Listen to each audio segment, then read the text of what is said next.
I'm joined now. I feel quite intimidated because they're all leaning in at me. Gents, that was the whole thing. I was like, oh, goodness me. Okay, you're the grand fromages of opera here from across the UK. We've got Oliver, we've got Casper, we've got Richard, Alex and Michael. Hello to you all. I'm going to hand you the microphone and you can pass it accordingly. First of all, what is the point of today?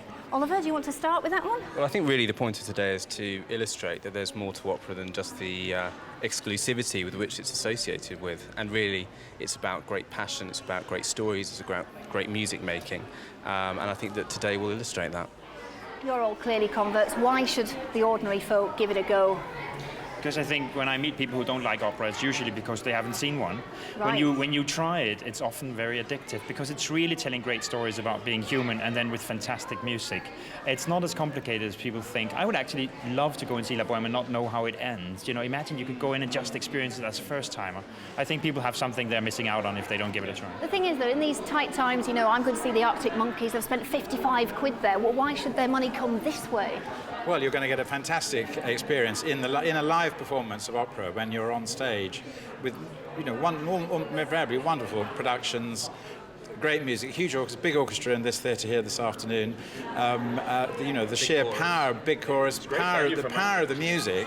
And it's not just a numbers game, but what you're getting is, you know, it's real musical, theatrical experience that is unmatched. Your enthusiasm is hitting me, and you're all men as well. Thankfully not hitting me, but where are the women? Are there women involved? In fact, I think we were just talking about this earlier. Most of our organisations are predominantly female workforce. It just so happens that the five of us here today are boys. Pure coincidence. And as you can tell, three of us share a hairdresser. Yeah. What does that say about the state of the UK opera? Just wanted to come back to your point about the Arctic Monkeys. I think the other thing we should remember is that actually, whilst you can go to the Arctic Monkeys for 40 quid, you can come to opera for as little as 10 quid. Price is absolutely not the barrier to coming to enjoy all of the wonderful things my colleagues have talked about. And addressing some of those preconceptions then, you know, you have it's the people with the posh voices, it's the champagne, all those kind of things. What would you say to that? Well, that's your end of it. Okay, so that's the rubbish end.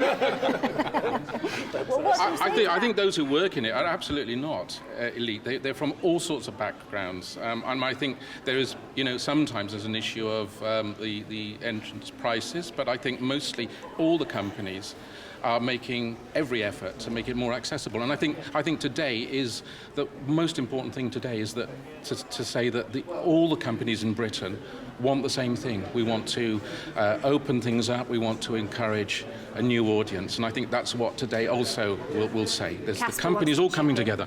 Go on, I just want to think, I think maybe you confuse a little bit the champagne thing, because dressing up when you go to opera is not about necessarily wearing Armani. It's about putting on for your own sake, you know, your favorite jeans and go to do something which is really fantastic. So if you like champagne, have that. If you'd rather have, you know, whatever.